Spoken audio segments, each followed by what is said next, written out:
আসা যাবে? আমার যাবো কত ভাড়া? 50 টাকা। হ্যাঁ আমি যাবো। ভাই উনি তো বলে রাখছে আগে তুমি কত বলছি? 50 টাকা। আমি 100 টাকা দেবো। ভাই উনির সাথে 200 টাকা দেবো, ঠিক না আছে? আমি 300 টাকা দেবো, যাও। ভাই 400 টাকা দেবো। না ভাই যাও, ঠিক আছে? আমি 500 দেবো। ভাই কি ভাই? আগে বলছি, ঠিক আছে? আমি বলছেন ভাই, ঠিক আছে আমি যাও। 700 টাকা দেবো, ঠিক আছে? ভাই আমি আপনারা 1000 টাকা দিলাম, ঠিক আছে? না, যাবো না। কাজটা কিন্তু আসলে আমরা ভালো করছি।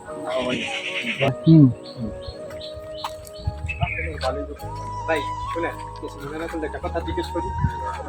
দেখলাম গাড়িওয়ালাকে আপনারা টাকা দিয়ে এসে পড়লেন, কিন্তু গেলেন না, এটা কেন? তাহলে ভাই, শোনেন। একটা কারণ আছে ভাই, এটা আপনার বলি, আপনি শুনুন। হ্যালো, কি হয়েছে? মারো সুখ 5000 টাকা লাগবো।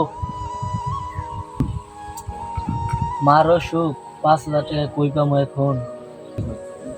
তাহলে আপনি বুঝতে পারছেন ঘটনাটা? হ্যাঁ ভাই বুঝতে পারছি। আপনাদের মতো এমন মহৎ লোক যদি ঘরে ঘরে থাকতো, তাহলে আসলে বাংলাদেশ অনেক সুন্দর হতো।